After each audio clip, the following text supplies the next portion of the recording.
called I Will Weave a Quilt. And immediately I said that, there were people of a quilt nature who said, you cannot weave quilts, Joe. And they came up to me afterwards and harangued me about it.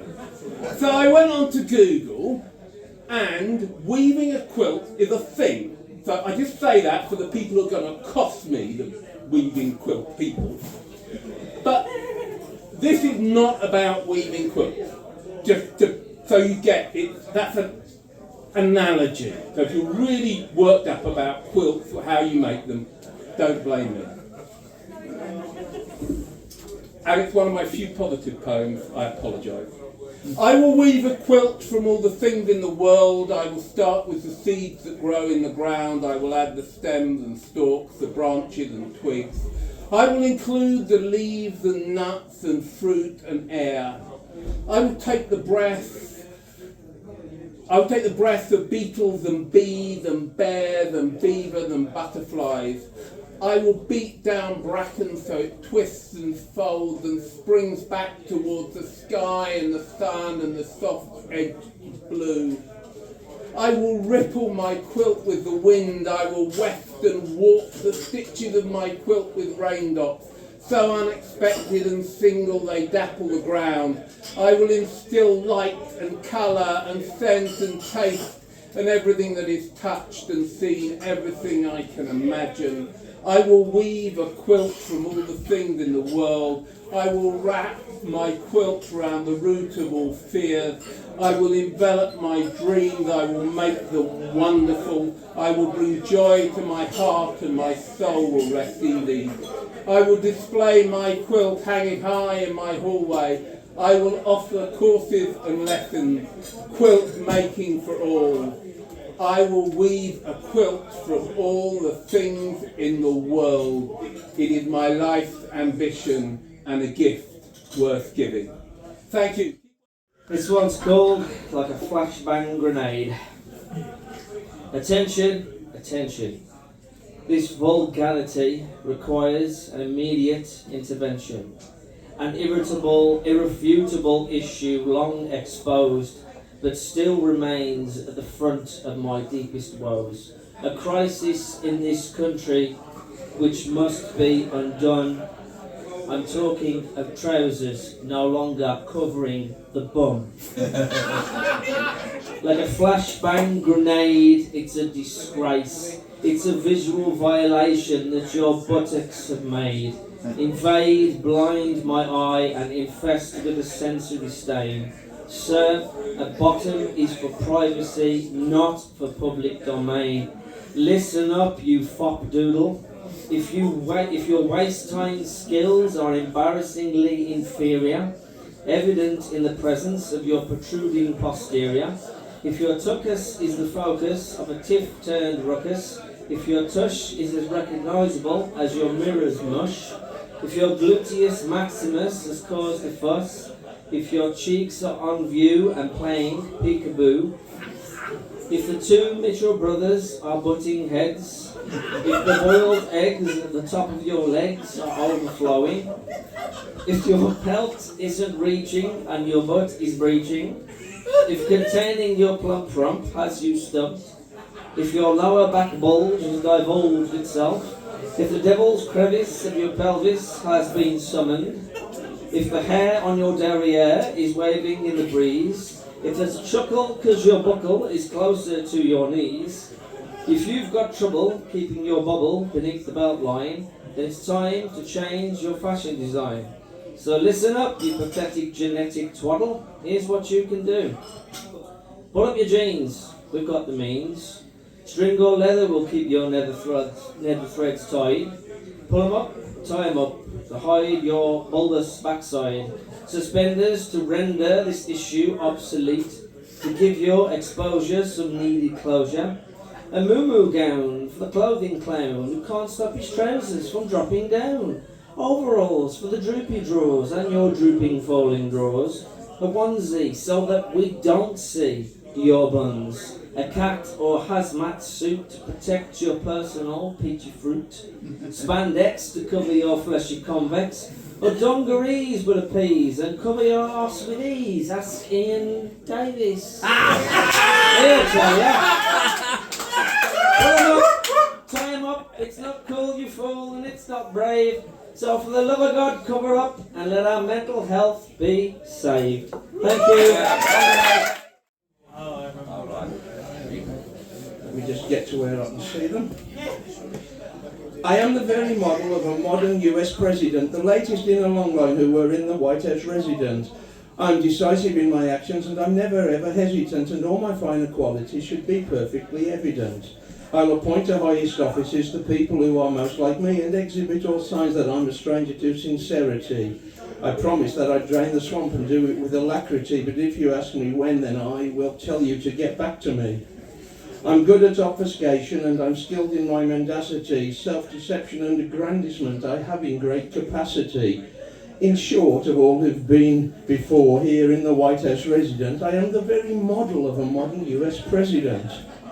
I'll close the borders, build a wall, make sure the nasty people stay in countries that I can't pronounce but know are very far away. I'm chummy with the kind of folk that others tend to ostracise, with oligarchs and tyrants and with people who may well be spies.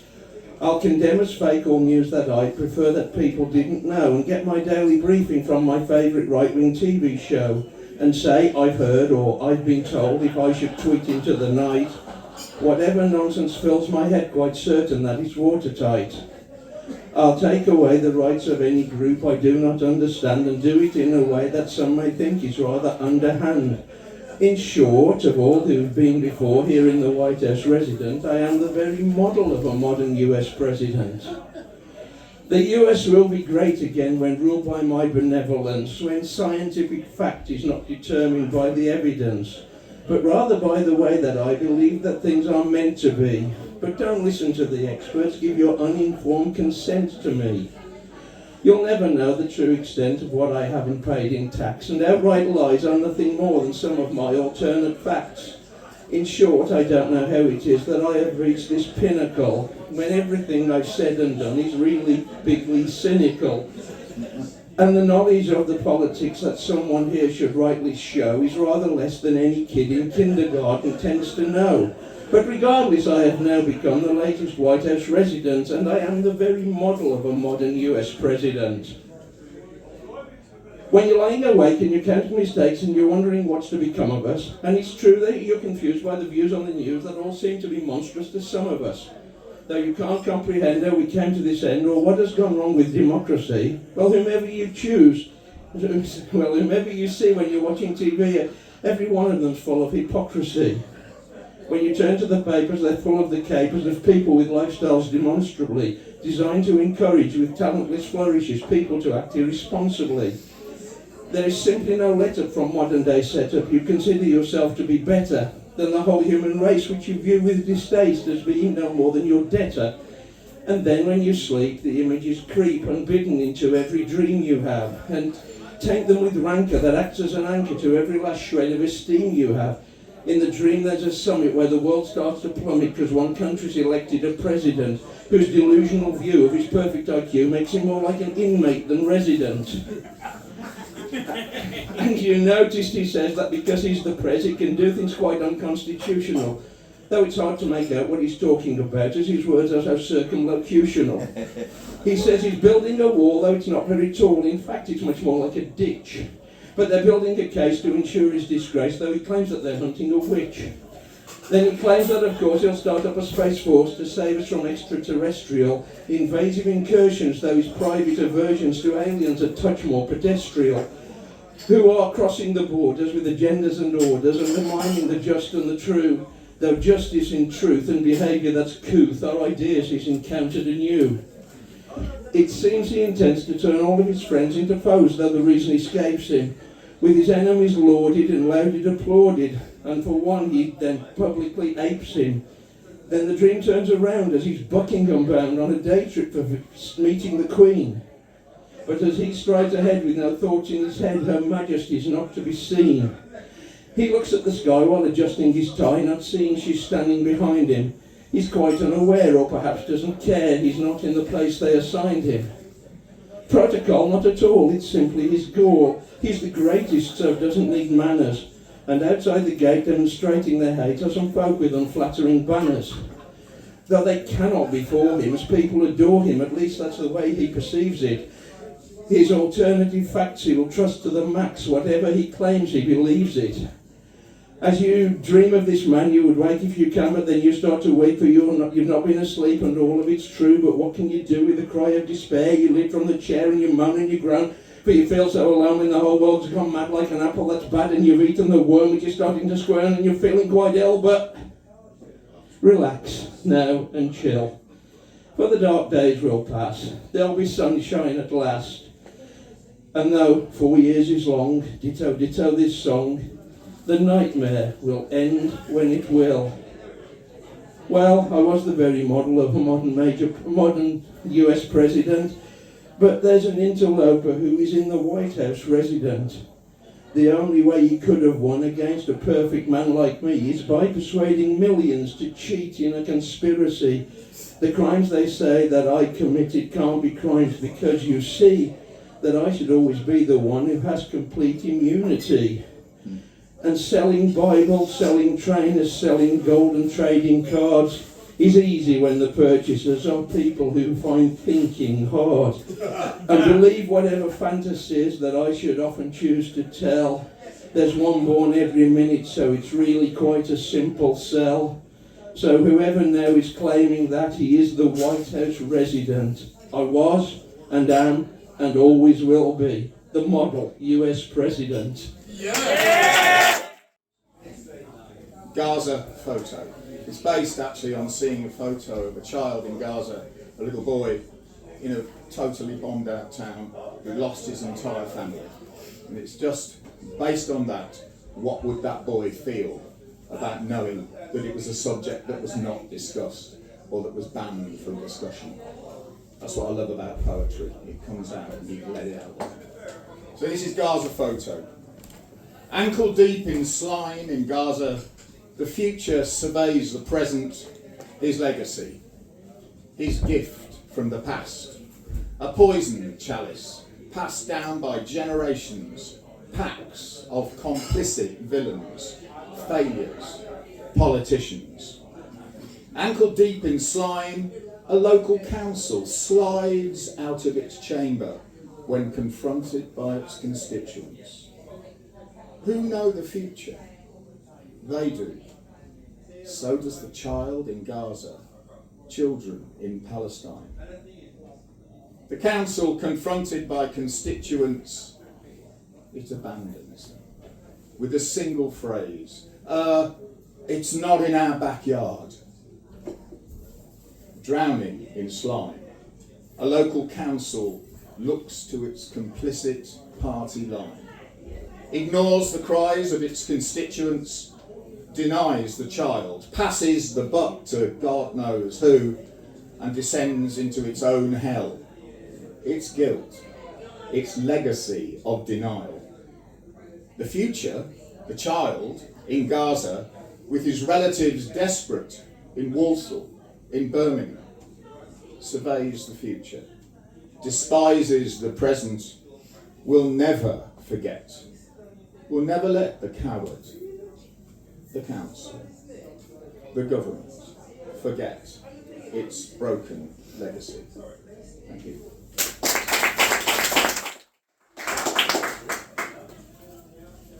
I've been looking at my horoscope. Things are looking bleak. Something unwelcome is going to happen, probably next week.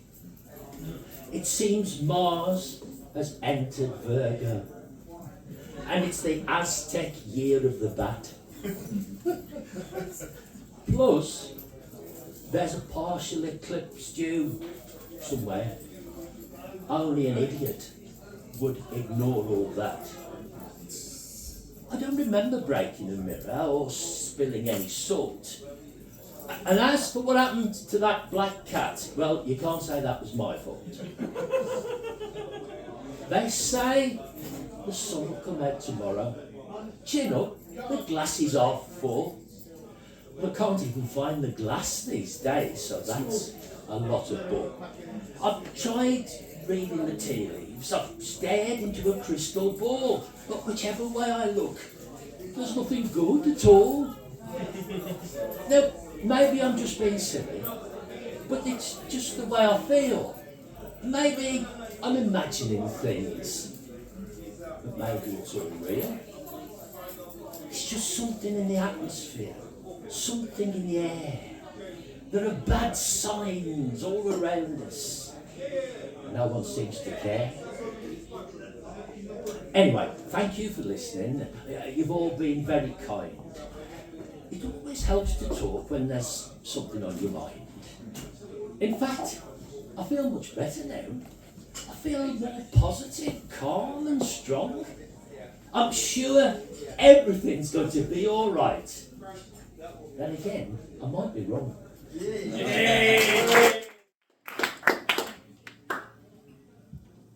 My memories create phantoms, ghosts which haunt my flesh. Grieving for you wasn't enough to exorcise the demons you become, or erase the energy you left in my soul. Thoughts of you possess me, letting carnal desires run wild, my body a Ouija board that summons your spirit, inviting your planted hands to roam freely again, whilst invoking primal urges that were long kept hidden. Another time, another realm, making the past present, setting the intention for your return.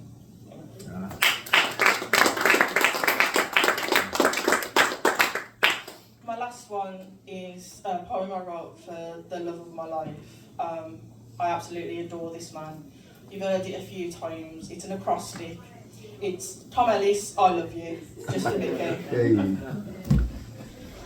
Oh, Mickey. Tom, I know this is a bit stalkerish to say, but only you can make me feel this way. My love for you knows no bounds. Even though you're a famous celeb and Lucifer merely a fictional character you play, loving you both feels so right. So, if you ever decide to take a chance on a fat, slightly mental, non-celeb, I will be here waiting for you, longing to give you your heart's desire, occasionally having naughty thoughts, very similar to Twitter's thirst tweets, especially when watching Lucifer. Yes, sadly I know it's really just a fantasy. Of course it would never happen between you and me, unless you're up for it.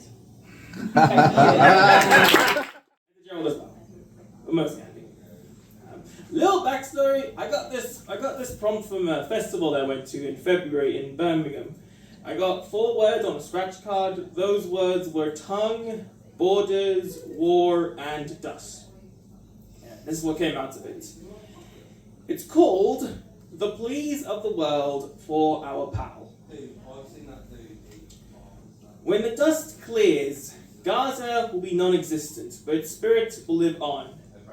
Borders mean nothing against the threat of planetary extinction from a country that should mind their own business.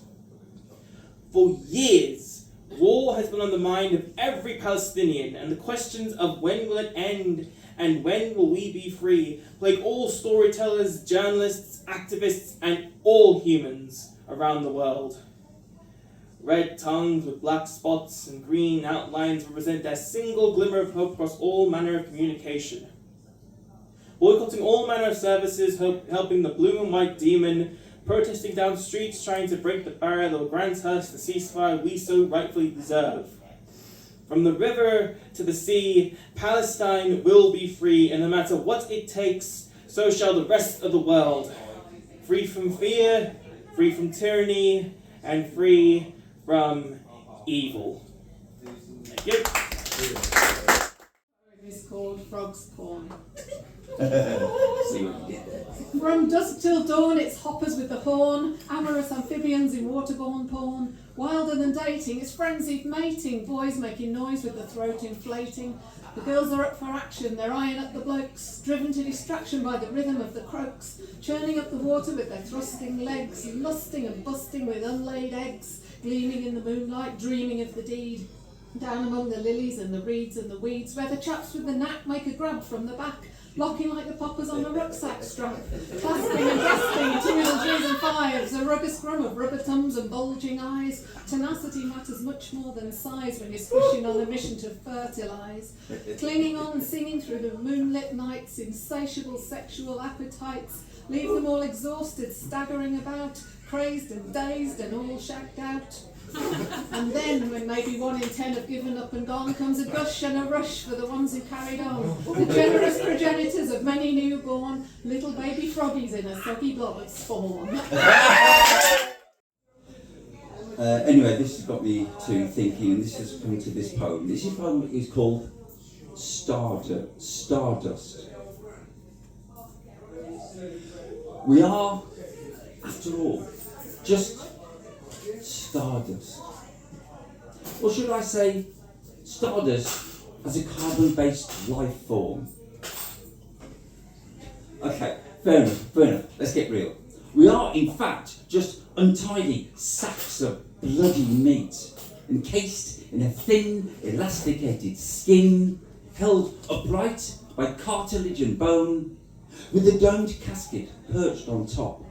That itself is just the housing for a lump of spongy tissue, inside of which are trillions of electrical impulses that switch themselves on and off and on, in order that we might experience sensations, engender emotions, process information, think thoughts, and then store it all away in bioelectrical recall folders that we call memories. It's not quite as romantic as saying we are stardust, is it? And one day we will die. The electrical signals will cease firing in our brains, the sensations and thoughts will stop being produced, and a lifetime's memories will disappear in an instant. As the proverb says, when an old person dies, a library burns. It's not something we like to think about much: decay, mortality, oblivion. And we usually only pay attention to our bodies when they demand something: sleep, water, food, sex. Or when they're not functioning well and we're tired or ill or in pain. Then we pay attention for a while. But the rest of the time, though, we are thinkers, dreamers, poets, schemers, caught up in our fantasy lives, occupying ourselves with the endless thoughts in our heads, keeping busy trying to live our best lives or make memories, until the flesh finally fails and the last breath is gasped. But what if the brain gives out before the body has got the memo? What if the mind goes before the body? The books are removed from the library and not returned. When their words fade in the sun, or the ink bleeds out in the rain, the paper crumbles in our hands, or a lit match is held to our yellowing pages. What then? Are we still us? When the us that we identify with gets lost? When the order and familiar patterns of our lives and identities falls apart, and we're not entirely sure who we are any longer? Without any memories, who are we? What are we? Is this what it means to be stardust? The loss of the us that we recognise as we, the loss of myself that I recognise as me. Just who are we without our minds, our stories, our memories? Dementia is a cruel mistress, and she hurts both those that forget and those watching on who still remember. And bit by bit, the memories, the magic glue that holds our life together, loosen and flake off, silently falling onto the carpet, rolling under the armchair to be never seen or heard again. All the stories, our stories, the lives lived, our lives, and the connections that tie us together as a family, as people, as individuals that have lived, loved, lost, severed, one by one, just gone. Who am I even talking to now? How long will it be before I'm just sat talking to myself, stood before a library that contains no books? And what on earth must it all feel like for you? The blanket of fog, the swirl of mist, the increasingly unfamiliar voices. I can barely imagine. For as long as my heart has beaten, you were there. But now that life-giving star, that love-radiating sun that has steadfastly shone throughout my entire life, gradually begins to dim. We will all return to stardust one day, even the stars. Thank you.